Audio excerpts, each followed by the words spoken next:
I'm Caroline Hendry, the Executive Director of the Education Writers Association.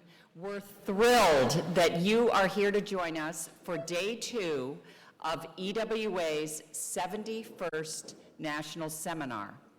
We have a wonderful program this morning, but before we get started, let me take a moment to thank our generous host, the University of Southern California, as well as our partner, Education Week, which joins us today to live stream this morning's program.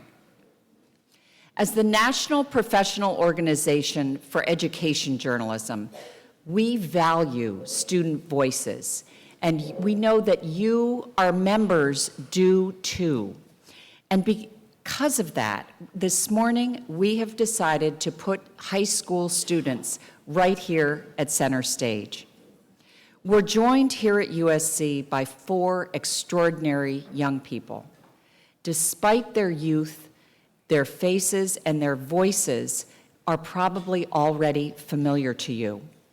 That's because they have been speaking up and speaking out about the devastating impact of gun violence in their communities. Emma González and David Hogg are seniors at Marjorie Stoneman Douglas High School in Parkland, Florida. They were both instrumental in organizing the historic March for Our Lives protest, the largest student demonstration in American history. In school, Emma serves as president of the Gay Straight Alliance and is involved in the Astronomy Club. With Emma, David has become one of the most recognizable student activists in the wake of the tragic shootings on Valentine's Day. David is also a Teen Link reporter for the Sun Sentinel. Alex King is a senior at North Lawndale Prep in Chicago. Alex served as the vice president of the campus chapter of Peace Warriors, a student-based organization seeking nonviolent resolutions to conflicts. He was also a starter on the varsity football team for all 4 years. Jackson Mittleman is a junior at Newtown High School in Connecticut.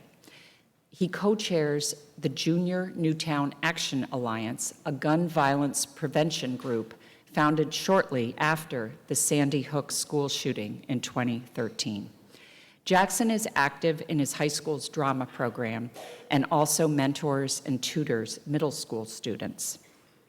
This morning's conversation will be moderated by Evie Blad of Education Week, and I can't think of a more thoughtful, knowledgeable reporter to take on this task. Thank you, Evie, and I'll turn things over to her.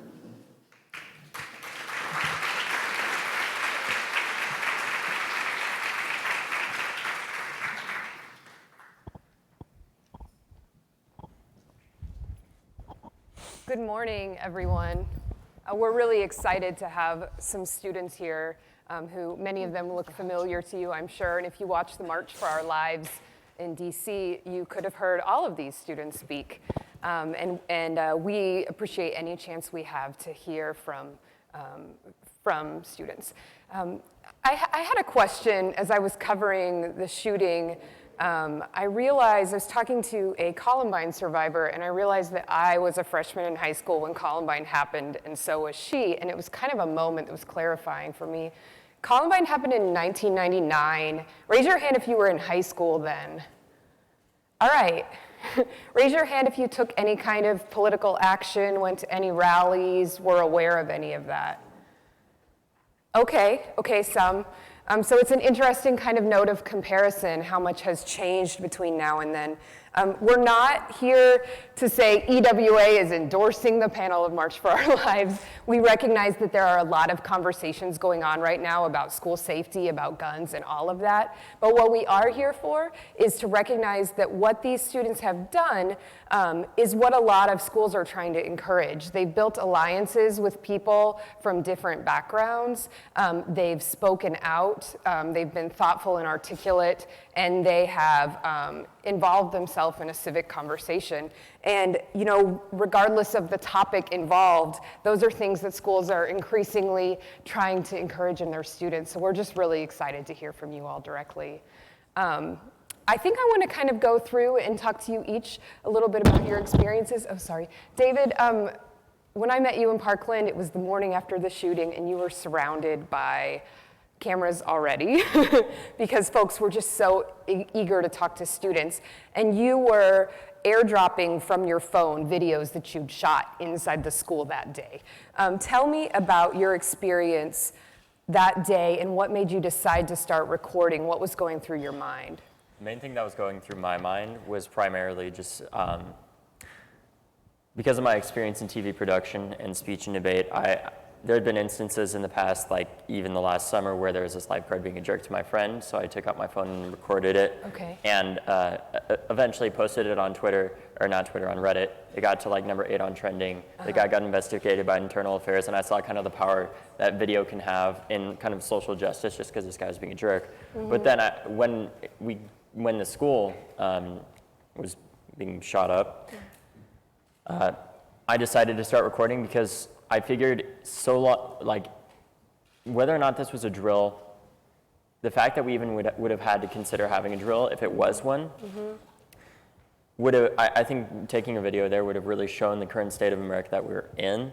Okay. And the other thing was that if it wasn't, hopefully if we did die in that classroom, I was hoping that our voices would carry on, even if our souls wouldn't. And I think that's the power that video has, and that's what I was really trying to convey in that. I'm just trying to make sure that nobody has to see their kid go through this again. I don't think we shouldn't be living in an America where we learn to accept these things and they continue to happen, where we've seen Parkland happen, and there was about 39 days of media coverage, which is pretty good because of the march and everything, but now it's like, okay, and it's terrifying to me because right now, what keeps me up at night is thinking that there's somebody alive right now that will not be alive at this time tomorrow and has never even thought about gun violence.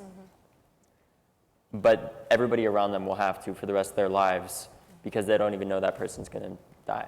And what were some of the things that your classmates were telling you while you were interviewing them? So one of the most interesting things that one of my classmates brought up was it was the day before their 18th birthday, and they're actually a junior NRA member, and they're going to go to the shooting range for their birthday. And they obviously changed their completely changed their perspective on the situation. And the questions that I was really asking them was like, how do you feel?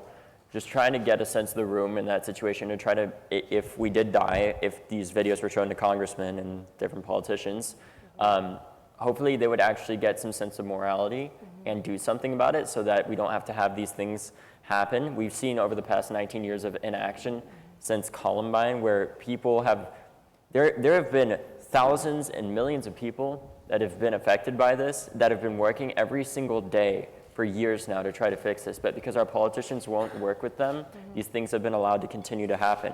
And I think that's the role where journalism can come into play. You guys are the agenda setters, so let's get this done. All right, he's issuing a challenge. Yeah.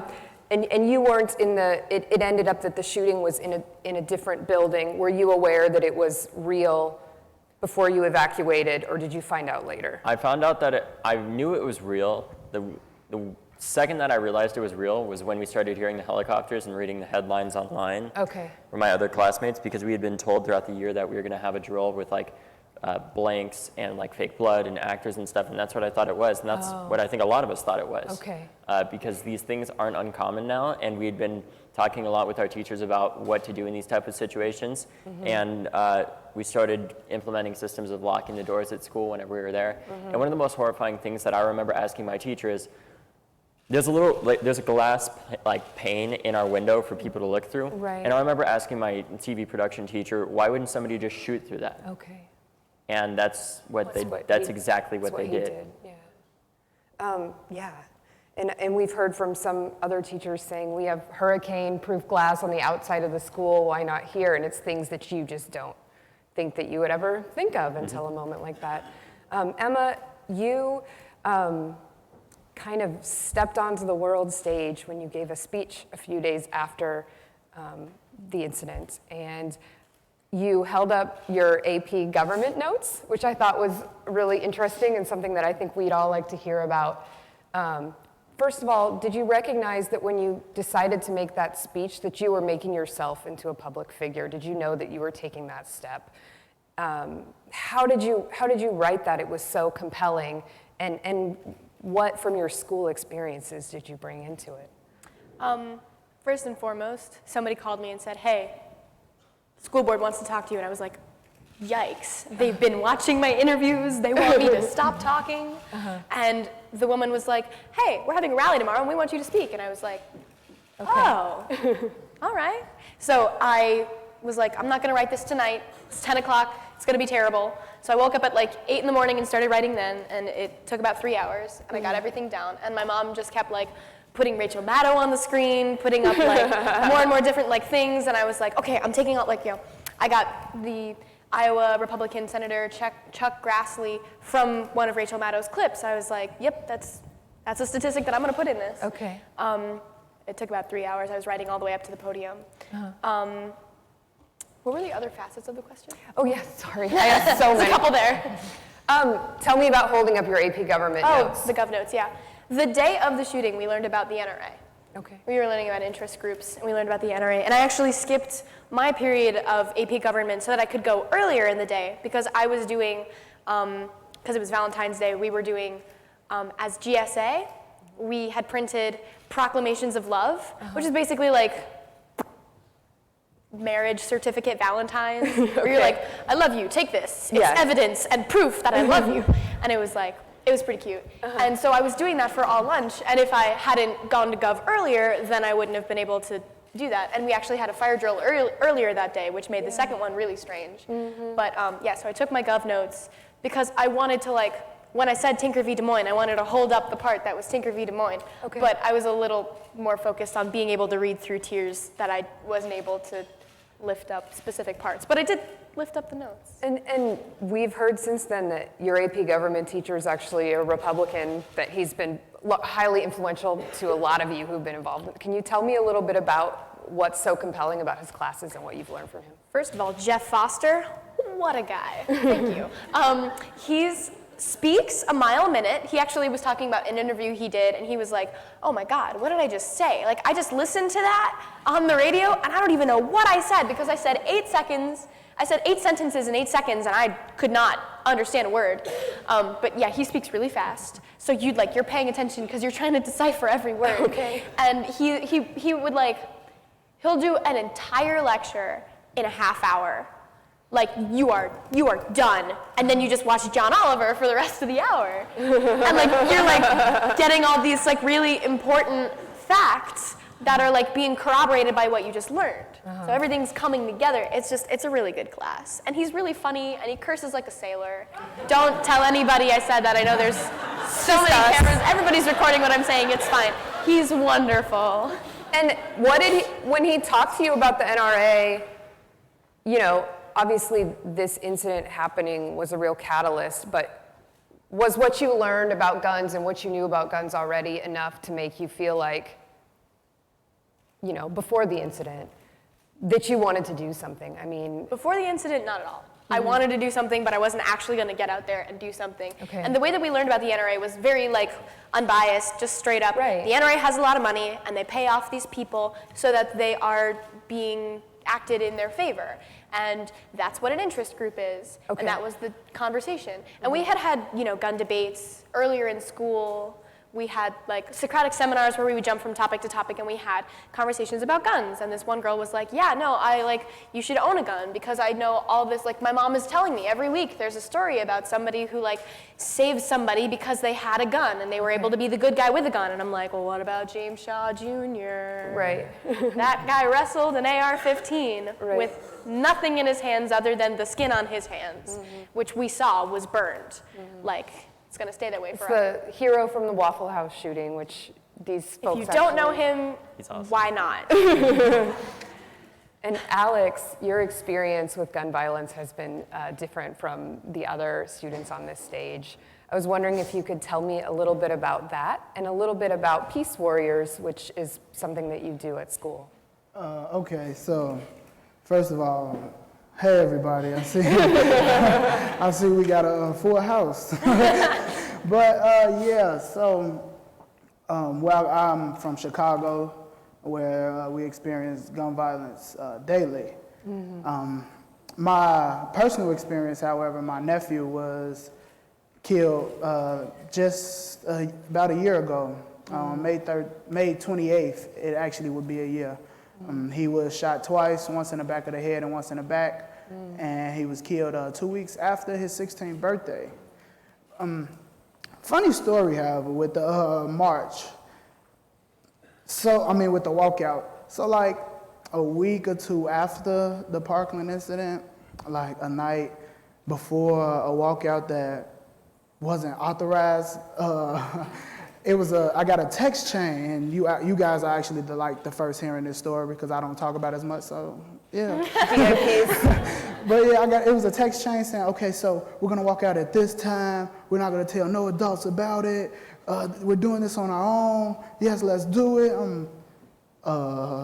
Okay. that was like my text, because I'm like, okay, why are we walking out? And then it further was explained to me, it was for what had happened in Parkland. I'm okay. So I get to school, I'm like, nah, I'm not about to do this. Because no other students are walking out, and I know if I walk out by myself, I get penalized. But then I was like, no, I have to do this, because a life lost is a life lost. And I know the type of person I am, I'm always the one that get up, the energy, come on, let's do this. So I'm like, if I get on board, I can get a lot of more people to get on board. But the thing was, what's so funny about that story is that I didn't plan it. I didn't plan the march and the walkout, and for some reason I end up being the leader of the walkout. So the way my high school is set up, we have two different campuses, and the campus on the Christiana side, the students over there are the ones who really originated it. And I guess I was the loudest and the most with the energy on the Collins side. So when I ran out the door, everybody else ran out the door. And when I start speaking, everybody else repeated everything I said. I'm like, okay, so we got some chance going. We did all this for, 17 minutes. Oh, my voice. I could not talk for like a week after that. But it's just the fact that we had a lot of people that understood what it means to lose someone close to them. And about the Peace Warrior organization. So I've been a Peace Warrior for 4 years now, and that's also a funny story. I got involved in Peace Warriors, first of all, for a shirt. So the way it's actually set up is our school uniforms are either long sleeve, short sleeve, button up. I'm okay. Hot, because we start school in August. I'm like, oh man, it's so hot. I don't want to wear this. And on Thursdays, I saw these different shirts. It wasn't no button up. I'm okay. I like that. Like just a pull up. I'm like, okay, I can get comfy in there. So where can I find this shirt? And they was like, oh, you have to become Peace Warrior. I'm like, oh, what is that? And they was like, oh, go speak to your counselor. So I'll run upstairs. I want to be a Peace Warrior. They okay, so you have to come to a train and do all this. Oh man, I got to do all this for a shirt? Yeah, when do I get the shirt, right? Yeah, but I also was told there would be free food. So that got me on board too. But it got more deeper than that actually after I fully became a Peace Warrior, because it was like that sense of family, that structure. Okay. I'm sorry, keep going. No, keep going. That we had someone lean on and things of that nature. When we are down in our worst, we have somebody that's up at their highest to lift us up. And it's just, what we do is we go around the communities, and we're actually trying to take this nationally now, where we go teach King and Nonviolence, the way of Dr. Martin Luther King, and just trying to make, well, we started with the community, but now we're trying to make the world a safer place, to just get them solutions on how to deal with problems instead of impacting with violence and negatively. Yeah, awesome. And I think I read that the Peace Warriors, every time someone in your school loses a family member, you meet with them, and that there's been 160 people this year who've lost family members? Yes, so, yeah, that's a lot, that's a big number. That's a lot. Yeah. But yes, every time someone loses a family member or a loved one, what we do at North Lawndale is we do condolence runs where we go to their class level first, and we get as many students that want to sign a card stating sorry for your loss or whatever quote you want to put on, just telling them we're with you, we're behind you every step of the way, you're not fighting this battle alone. And after we go to their grade level, we go to the other grade levels, we go to teachers, their teachers, and then once we get all, because we have a nice amount of students, so we have like more than one card, a letter, and we get it all filled out, and then after that we put it in a bag and we put some candy in there. And if that student decides to come to school the next day or any other day, however, we know that it's very stressful when you lose someone and then have to come and do work. We know that most times people don't like to do that. So if they are in class, we pull them out in the hallways. We just tell them that we're here with them. They can come to any Peace Way. They can come to anybody in the school that's willing to talk and listen to them. And then we present them with the bag, the candy, we hug them. We tell them if they ever need to talk, they can come to us. And we send them back to class, hopefully with a smile on their face. Wow. And Jackson, you're kind of our veteran here because you started in your advocacy work when you were 11 after the shooting in Newtown. I noticed, I picked out a phrase from your speech at March for Our Lives that you said, "We'll be with you long after the media trucks leave." That's what you told the Parkland kids. And I wonder if you can tell me a little bit about what it's like when the media trucks leave, where you were on that day, and what it's been like since then to be a kid in Newtown in the wake of that incident. Yeah, so on December 14th, it was a Friday, it was right before Christmas break, so, school of 5th and 6th graders, I wasn't in the Sandy Hook Elementary School, I was at the intermediate school, which is just about a mile down the road.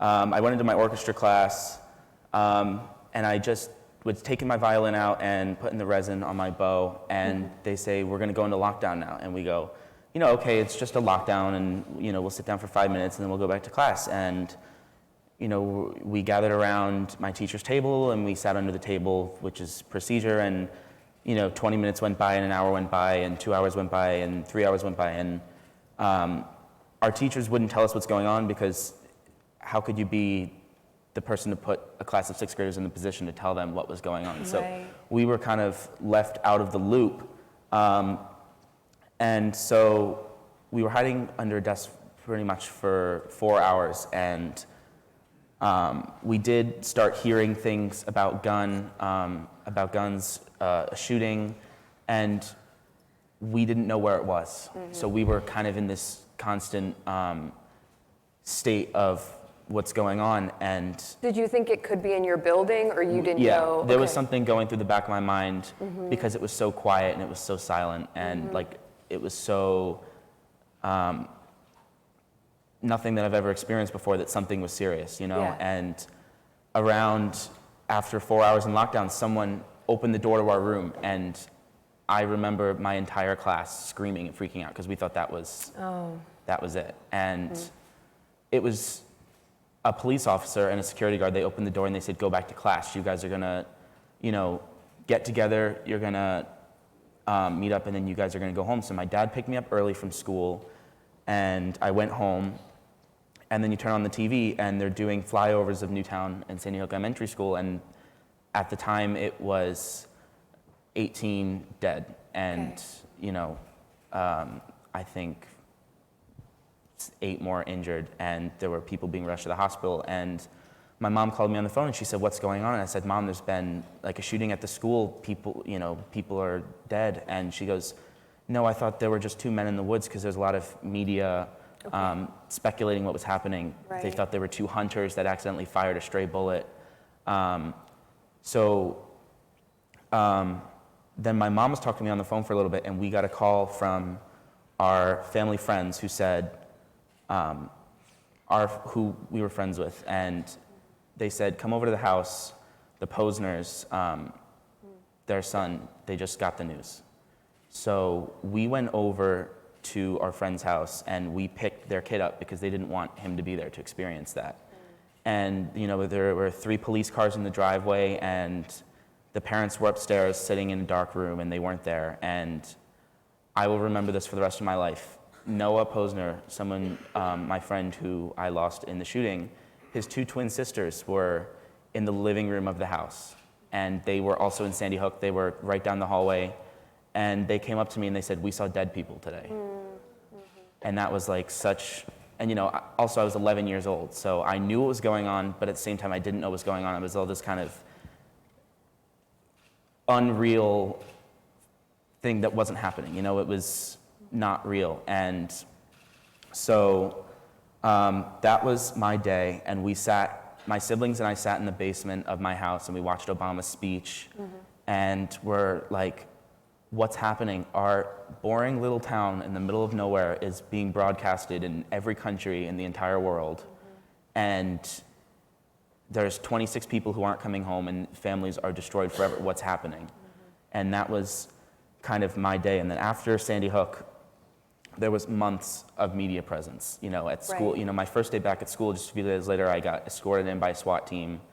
And, downtown Newtown is old churches from the 1700s and colonial houses and a flagpole that's very iconic. Many people get in car accidents there. Mm-hmm. And now the streets were just lined with media trucks. Everyone was doing an interview here, there, and it was like, it was this surreal feeling where it was like, what happened? Mm-hmm. This isn't right. And, the media was there for a long time because Sandy Hook, the kids were so young. And, right. After Sandy Hook, in a way, some of the parents started taking action. They started meeting with legislators, and it was just a very hard thing to go through because when I was in 6th grade, 11 years old, you could tell yourself that there was a shooting, but I don't think you can take in the impact of what that really means. A lot of 11-year-olds are just learning about experiencing loss. Yeah, because in any way, even a pet is a big deal, Like you can say that there was a shooting, but when you get older, you start to realize what a shooting means and like what it does. Right. So. So what's it like now in Newtown? I've talked to people in Newtown, and they refer to the shooting as 1214.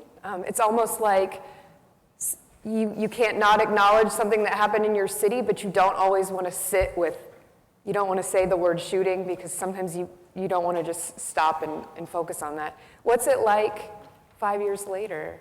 Well, 5 years later, it's still hard for a lot of people to accept. There's a new Sandy Hook Elementary School, mm-hmm. and if you weren't from there, if you never knew what happened, you would go there and maybe you wouldn't even know that it happened at all because it hurts people so much to talk about it that mm-hmm. they don't want to talk about it mm-hmm. because they were so young and it was just nothing that anyone could have ever imagined. And so now,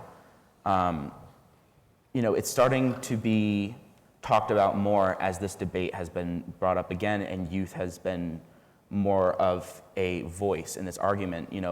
At least every single day I get in one conversation with my friends about, what was happening, what happened to you during the day, because it's just such a huge part of all of our lives. Like, none of us are the same from that day. No matter how close you were to the shooting or not, you will never be the same after that. So,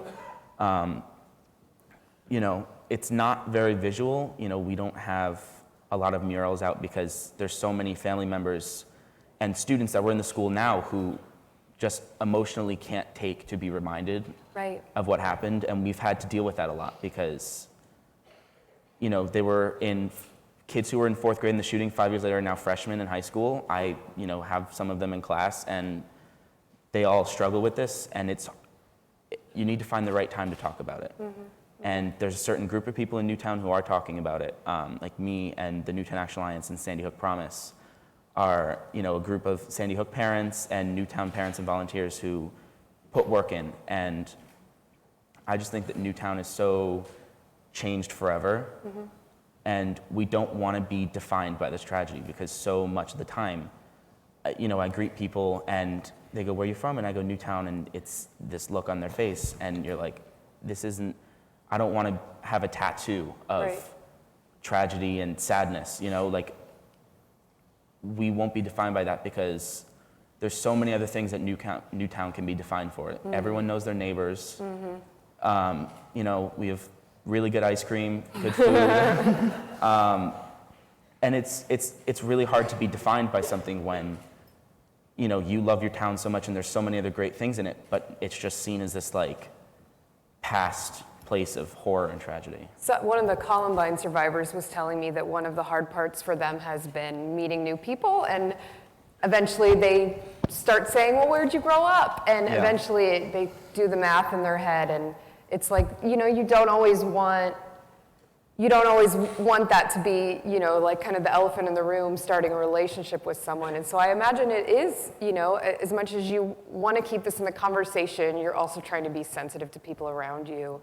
I'm curious to all of you, when people talk about school shootings, they talk about them as the worst case scenario, the thing we're all trying to stop. When people talk about gun violence in Chicago, sometimes they're kind of dismissive of it, or they talk about it like this is an example of why certain gun laws don't work.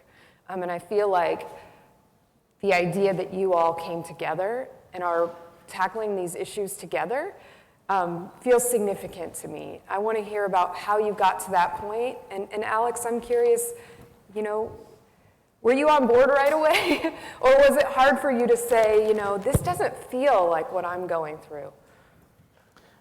No, I actually was on board right away because... You got to tell the bus story. Wait, which one? With the call with Alex. Okay. Yeah, so I want to say 3 weeks after the tragic event happened, I was on my way home, and in Chicago, I don't know if you know, I don't know if any of you been, how many times you've been, but it's very cold in the wintertime.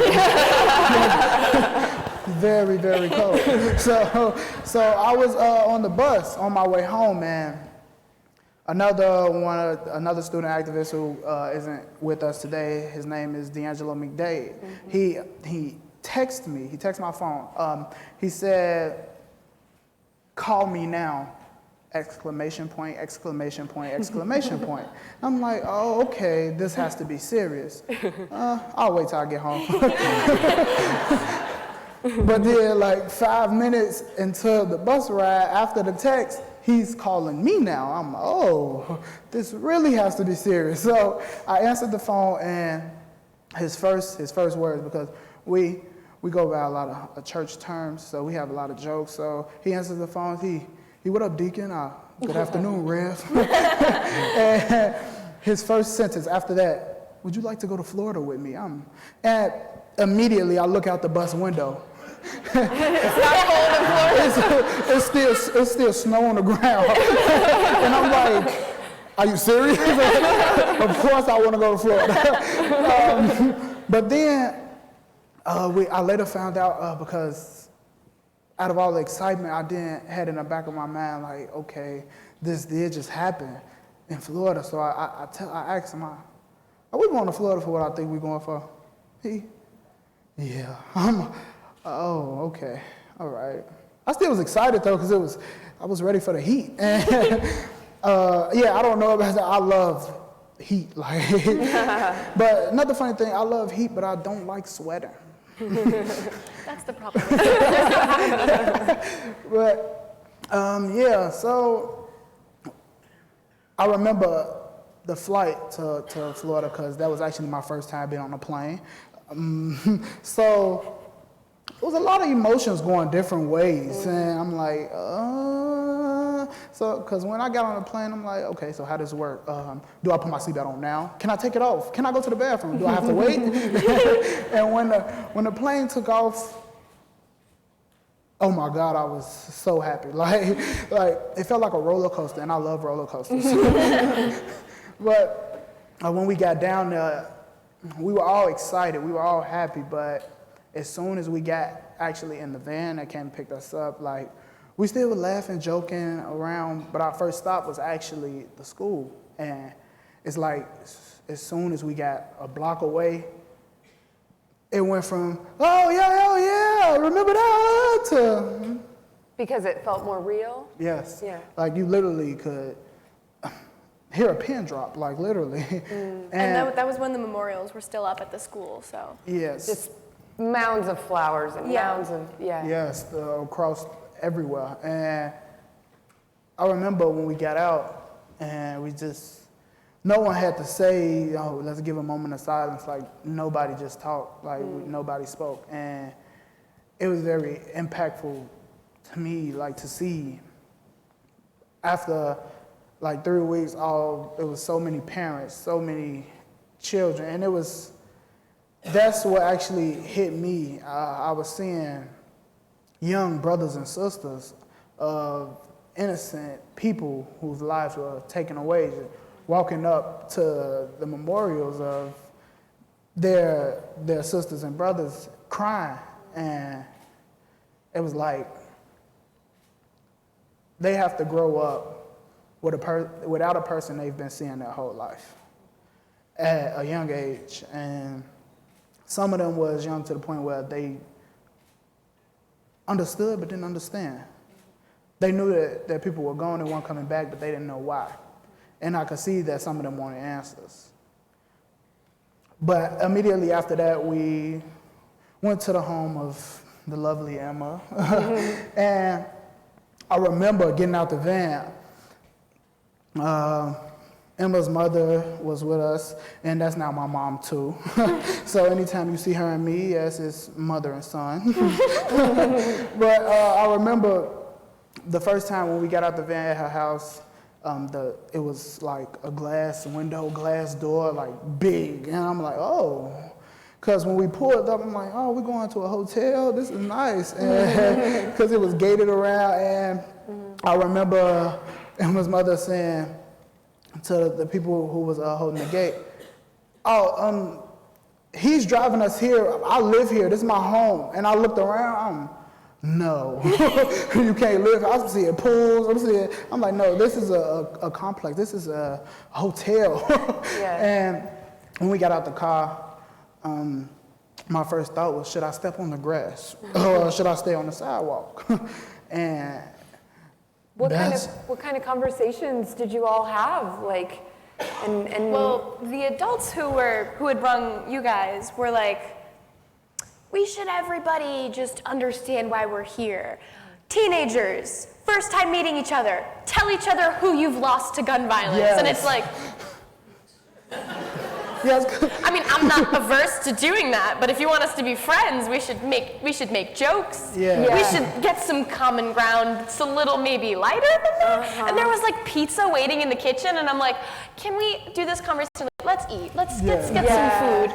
We're all dying over here. We need some. Let's like, move it in a minute. Because when we walked in, Emma came around the corner running, hugging everywhere, and it's like, oh wow. After that tragic event, we still were welcomed with loving arms, open arms, and the main thing that was going about in my mind was, should I take off my shoes before I step on the carpet? But we really were, and when we sat down, we really for like a minute sat down and just looked at each other, because I kind of feel like on both sides, we didn't know why we were here. Like we basically were just all put into a room, and they was like, hey, let's see what happens when we just put them together. Yeah. And everyone just watching you, like. Yeah, we were like, can the adults step a little bit back? We can become friends, and then you can come back, but we just need a little bit less looking like a microscope. Well, and can you tell me, Emma and David, you had a lot of attention on this shooting that was very recent, that was what brought the camera trucks to town, and people started to recognize the two of you because you'd spoken up. Why, it would have been really easy to keep the focus on school shootings, which people are a little more receptive to addressing. Why did you decide that you wanted to engage other people with experiences with gun violence that were different than your own, like Alex? Because it's a universal conversation. Everybody faces this, why not talk about it? It was like, I kind of felt like, you're all adults, and I'm about to say like a nullifying question, but like adults were looking at this in a single faceted way. Nobody was addressing the whole problem. If you don't address the whole problem, it's never gonna be solved because there's always gonna be aspects that are never addressed. So why would you do that in the first place? Why not address all the aspects? Because everybody's getting hurt by this. It's not just schools. If you just address schools, then Las Vegas is still gonna happen. So is Charleston, and we can't let that happen. So it's, and we knew parents were like, there are different parents that are just going to be working on school safety and being able to focus on that. We wanted to make sure that we were able to expand our platform to as many people as possible, because just like injustice anywhere is still injustice everywhere, death anywhere is still death everywhere. And we're all affected, not in the same situation, but we all have people around us dying as a result of this.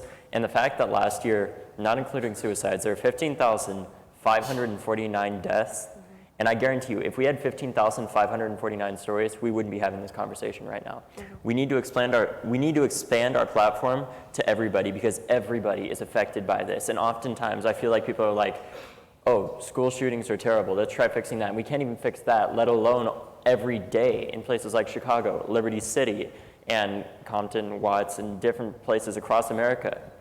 They're starting to be they have been affected by this, and now that it's expanding to the suburbs, we're really getting worried about it. And that's part of the, like, honestly, it's kind of disgusting to me to see that, because I do hear people talk about what happens in Chicago, like something that's just like, okay, yeah, that happens there, like we can't do anything about that. Like, why?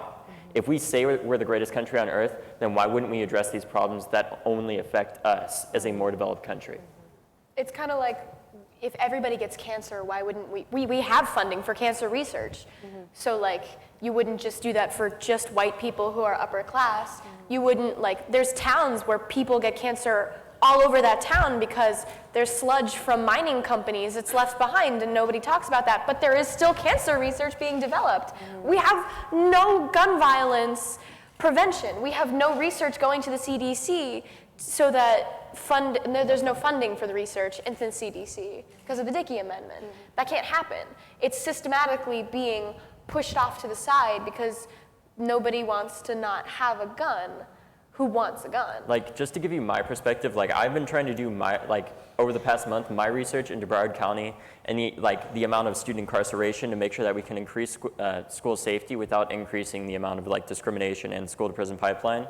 And one of the most interesting things that I found is it is incredibly difficult to get this information because there is no central database for school safety, for gun violence research, and that's awful. In fact, I called, I forget his name, but he's the guy from the Washington Post that did the story on all of the... He's been tracking all children affected by gun violence, Yeah, so I called him up and I'm like, where did you get that, all the information you did on the story where basically they cataloged every school shooting since Columbine? And they did it all on their own, And he said, we spent about 1,000 hours going through different news articles, researching that stuff, and that's just ridiculous.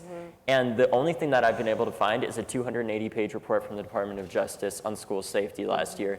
And even that shows the racial disparity. Like in Broward County, about 40% of our student population of 100,000-ish students are African American, yet they make up 73% of the arrests last year. Right.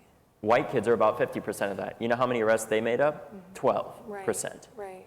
12%. Seriously. And so you all felt like it was important to bring a sense of equity and inclusiveness in the conversation. Sounds like you... It wasn't just important, it was common sense. Right. Yeah. That is what that should have been the first step. It shouldn't be surprising that we did that. It should be expected that we all do that. And you felt that. You got it. So how I think about it, the movement and the solutions to all the problems is like a puzzle. And the youth, and not only the youth, but the people in general are the pieces. If we want change around the world, you have to get the diversity, the different regions to come together, because we can't fix one national problem if we're only trying to find a local solution. Okay. It doesn't work that way. Like, you can't make a complete picture unless you have every piece from the puzzle. Exactly. Yeah, especially because not every shooting is a school shooting, and that, you know, you hear people like President Trump say all the time, South Chicago is a horrible place, but people push it off to the side. And there's no reason other than that people, for some reason, think that school shootings deserve more attention. It's disgusting. It's almost like they're using Chicago and these different places as case examples, and they don't want to do anything there because they want to be able to point to that and be like, look, gun control doesn't work. And the reason it doesn't work is because it's not at a federal level. And they're not Places doing like it well. Chicago get their guns from different states. Exactly. In DC, when I was talking to Zion Kelly, whose brother Zaire was killed a couple of months ago, he spoke at the march too. The gun that killed his brother came from a different state. DC has strict gun laws as well, but if we don't have this at a federal level to address this through the supremacy clause, we're never going to be able to address this at a national level, and we're never going to be able to fix it. We need to start looking at this in multiple ways. There's a school safety aspect, there's a discrimination aspect, and there's also just It's just cheaper to take away the guns that don't Exactly. that aren't imperative. it costs billions to of dollars living every in year. America. Yeah, like the You don't amount. need an AR-15 to protect yourself in bed from a robber at night. You don't need an AR-15 to have fun at a shooting range. Go join the army if you want to have fun shooting off a weapon and serve your fucking country. Excuse my language. But yeah, I think they're okay. in Chicago, you really don't hear about it. We don't have school shootings. We have daily shootings. Right. And like you said, we need the gun laws on the federal level because in Chicago we have some of the strictest gun laws. But what does that mean when you can go literally like to your 7 next door miles. neighbor, Indiana, and go to Chuck's and get one, and be back in Chicago in less than 30 minutes to fire it off? I mean, So I'd like to pivot out to kind of a bigger picture question. I think that there's some questions about how this movement sustains itself.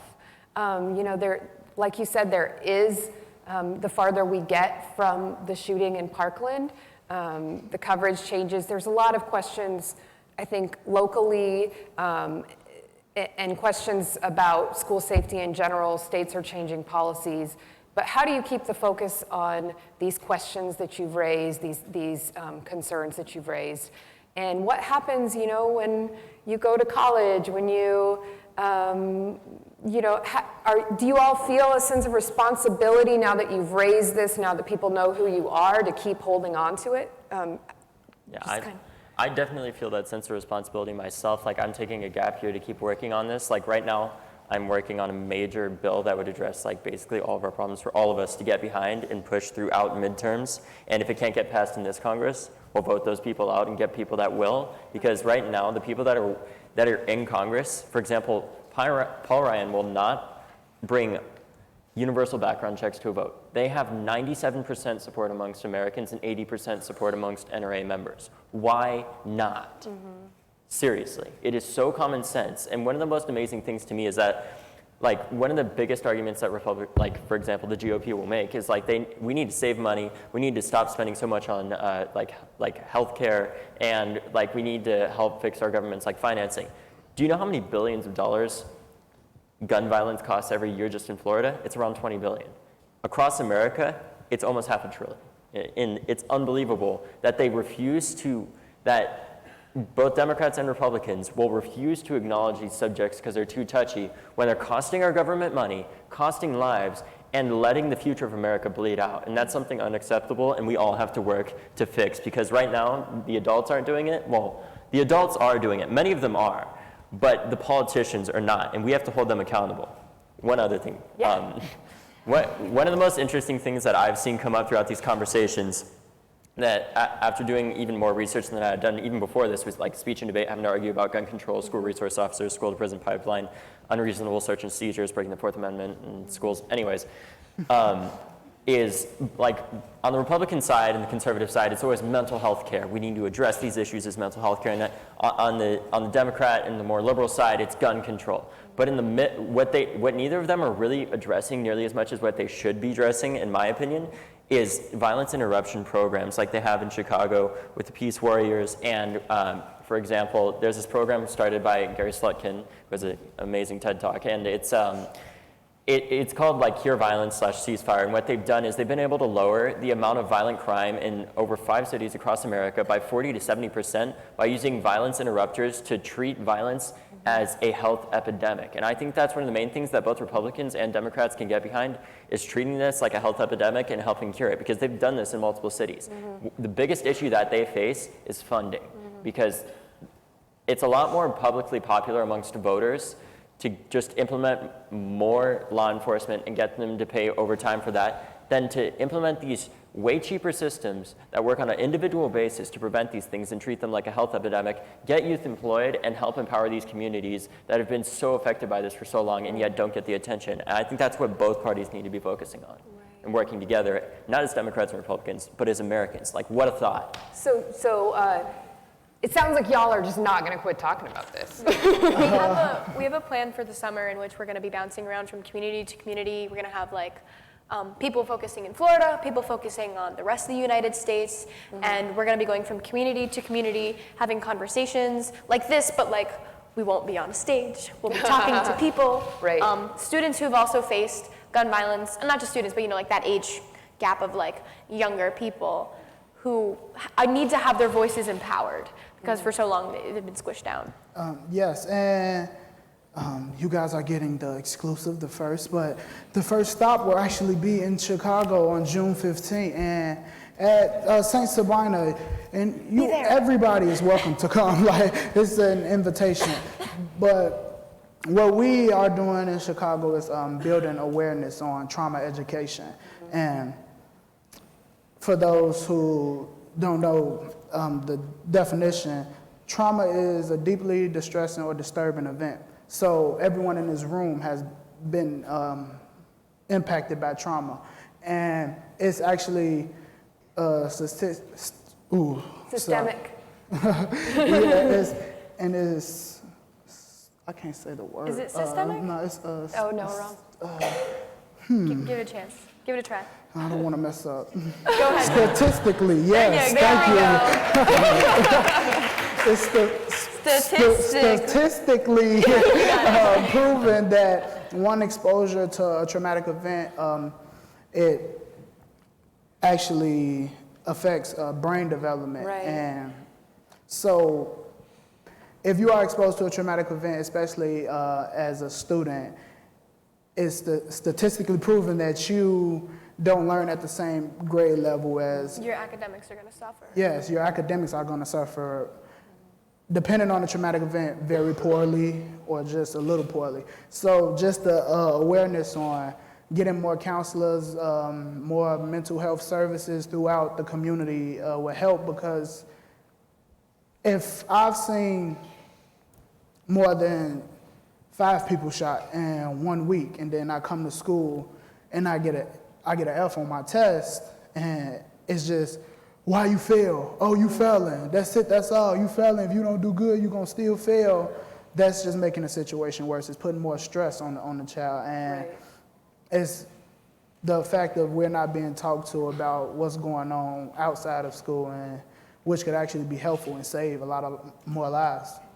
And, you know, I think I speak for all of us when I say that this isn't just an issue that we care a lot about. This is a part of us now. This is our lives, and even in, you know, the short time that, you know, Em and David have revolutionized this movement, it's become everything to them. And that's what it does to you. When you experience something like this and you take action, you're doing it for the people that aren't here anymore. And you're doing it for the people that you lost and the experiences that you had to have, so that people will never again have to experience that like you did. And I think that no matter how busy we get throughout our lives, or, you know, when we go to college and we do other things, it's not like we're just going to forget that it happened. So we're always going to be motivated to keep pushing that. We're always going to be motivated to, you know, galvanize people together and ignite youth to, you know, just speak up and use their voices, and everyone. It doesn't just have to be youth as well. So, especially over the course of, you know, a long time. For me, it's been a long time, and I'm still going, because it won't go away if I don't think about it. You know, it's always going to be there, so you might as well do something about it. I'm gonna stop our conversation up here for just a moment. I have a ton more questions, but I think that I want to give a little time for the audience to ask some too. I want to remind you all, journalists first. There's a couple microphones. There's a microphone up here. We want questions, we don't want speeches. So anyone have a question for our panel? And we probably are not going to get to everyone who's standing up right now, but we'll give it a shot. Hi there, my name is Matthew Burciaga. I work for the Santa Maria Times. First off, thank you all for coming. Next Wednesday marks the 4-year anniversary of when I lost 6 of my classmates at UC Santa Barbara. And when the trucks came to town that night and the morning after, this response from a lot of my classmates was, we don't want them being the media here. Mm-hmm. You know, what for you, I guess, prompted you and spurred you to engage with the media as much as you did? Thanks.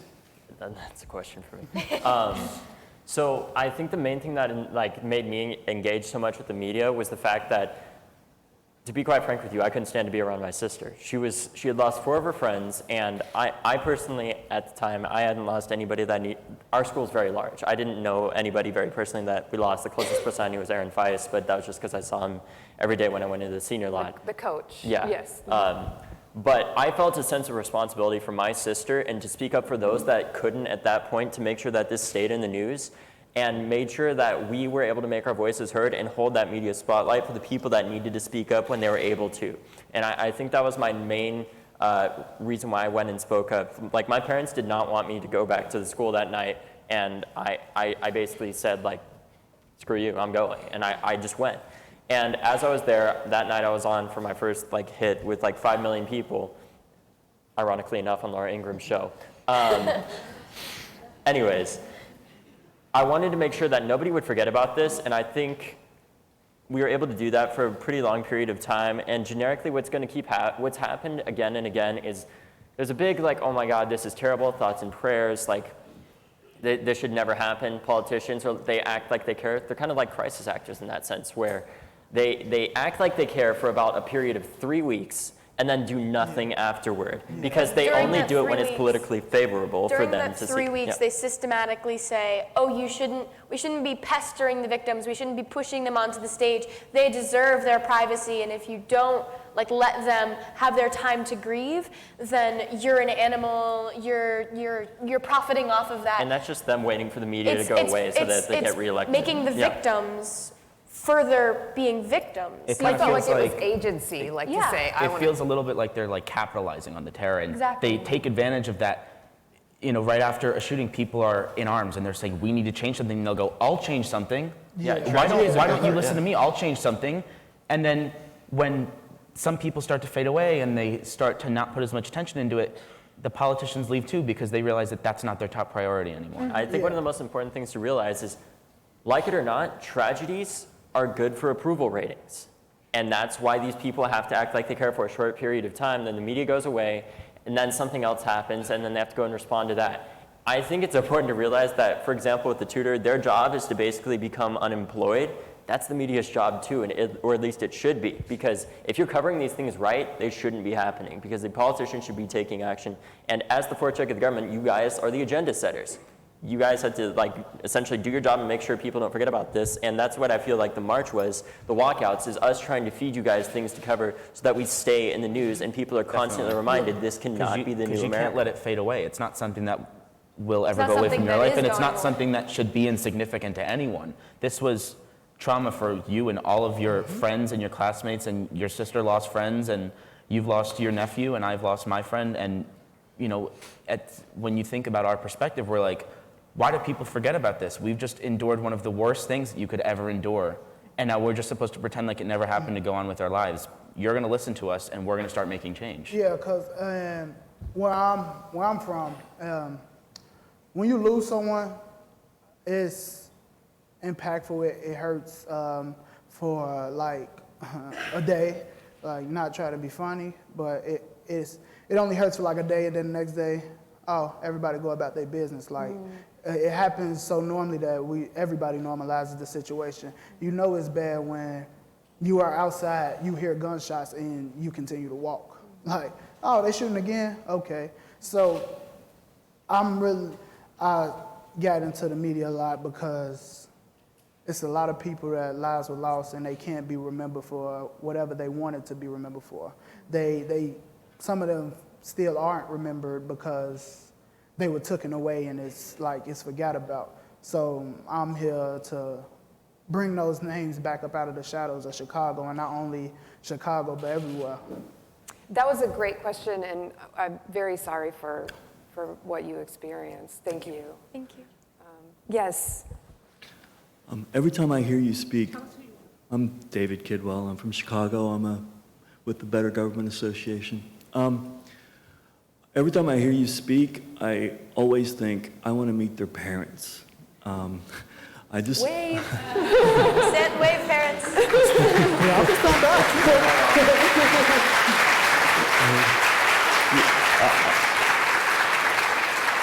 I would just like to hear each of you talk about what inspired such articulate, confident young people, because whatever it was should be repeated over and over and over again. Can I answer that real quick?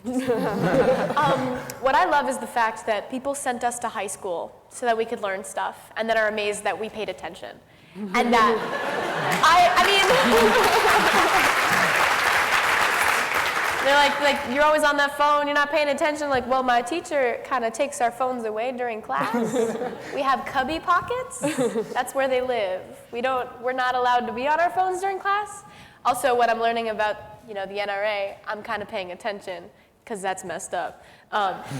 It's like we were like being shoved into college from senior, junior year to college years. Like, you're supposed to write your essays. You're supposed to have all of the techniques and everything ready to go, so that when you go to college, you are an adult, you are fully fledged, you're ready to go. And now they're like, you're incredible. You should be the president. No, I just tell the truth. I'm like the president. Like, maybe that should be the standard, is that everybody tells the truth when they're confronted with information. Maybe they actually say what needs to be said. Like, it's a whole thing, please. Yeah, it's this generation of the youth. We don't bite our tongue a lot. And it's just that if we feel something is wrong, we're going to speak about it. And we might not jump to the gun at first because, hey, a lot of people feel like, who's going to be on my side? So once we see somebody jump up, like, oh, you were brave enough to come first? Oh, I'm behind you. Okay, it's me. Now I'm next. Okay. We're that generation of kids who don't want to turn in their test first because they don't want to walk across the room first. We don't want to get up first and be like, okay, we'll just wait till somebody get up. And that first person they get up, everybody else running. I'm done too. Me too. But yeah, we just, and me personally, I don't like to sit down. I'm actually trying to stay still now. I'm always the one that's looking for something to get into. And when I heard about something to get into to change the world, yes, count me in 100%, 150%. I think the biggest thing is that we've always been this way. You guys are just listening now. Yeah, nobody was paying attention to us before. We were those meddling kids. We're a bunch of condom-eating, annoying millennials. Yeah, no. Tide Pods. Tide Pods. We all ate Tide Pods. Right, yeah. But seriously, I think the important thing to realize is over the past 100 years, about every decade, our IQ overall has increased generally. Like, if you compare it to what it was previously, all of us would have a significantly higher IQ than every generation before us. And that's just because of the involvement of technology and the involvement of communication. And I think when we're on our phone, when people say you're on your phone too much, that may be true, but we're communicating. And that's how we do that. That's how we get these things done. That's how we get our messaging out there. And that's how we create these mass mobilizations of people that can and will change the world, because we are the world. People demonize what they don't understand. Yes. And We have very little time, so quick question, quick answer. Okay, my name is Sylvia Foster Frau. I'm a reporter for the San Antonio Express News, and I'm an education reporter, obviously, but I was thrust into covering the church shooting in Sutherland Springs on November 5th. And one of the stories I recently did is basically how a lot of the people in the community are now independently arming themselves. They have a team that comes with guns on their hips to church. There's been a huge increase in November and continuing onward in license to carry applications. So I'm just wondering what you make of this different response to a mass shooting, what you make of it, and like what kind of common ground can be found? I'll take this one. So I think what the response of those people are is they're afraid, and they think that, the common saying is, more guns will stop shootings, because if everyone had a gun, everyone could defend themselves. But if more guns were the solution to safety, why do we have the largest gun violence problem? Because we do have the most guns. And what is it, 50% of the world's guns? No, and we have 30%, it's a significant portion of the world's guns that Americans own, yet we have the highest gun violence incidents.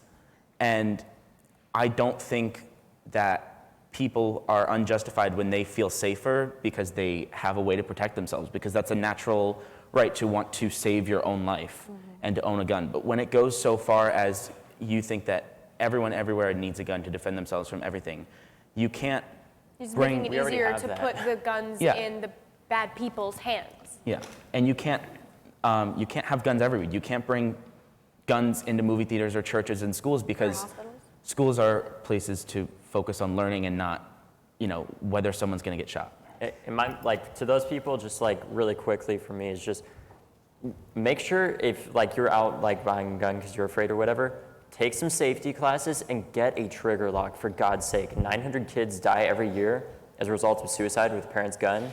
And, that's 900 kids that should have never had that happen to them. And statistics show that with a gun, people are way more likely, unsurprisingly, to not recover from a suicide attempt. And most of the time, people don't try again, but you can't save somebody from a gunshot to the head. If everybody had guns, there would be a shootout across the world. And I say that because emotions vary.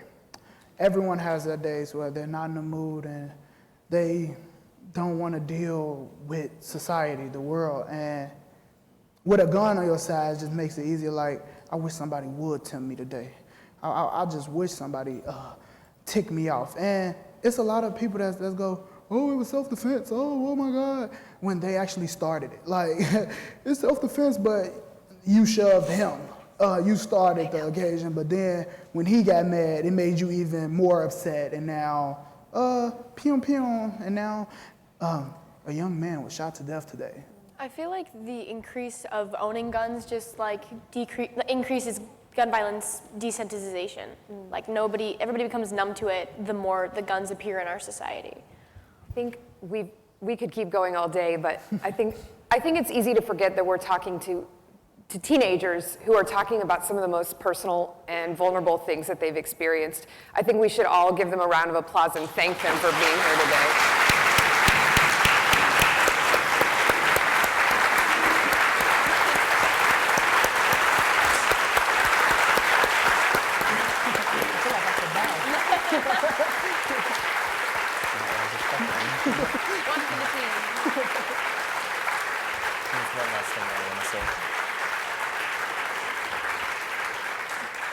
David wants to say one thing, and I'm just going to let him. As you guys are basically the people that cover education and journalism, on May 29th, we're trying to get as many high schools as possible to register kids to vote at their high school on or before May 29th, and that's run through headcount. You guys are journalists. You can find my phone number through, I don't know how, but you always do, so just do it. But yeah, that's the main thing that we have coming up, and also working with, I think bringing both sides together to work on behavioral intervention programs is where we can find a common ground as Democrats and Republicans, liberals and conservatives here, and that's the main thing that we're trying to work on together as Americans, so thank you. I think David has a future as an assignment editor. What do you think? So thank you. In my 8 years as executive director of EWA, I think that's one of the most, if not the most powerful sessions we've ever had.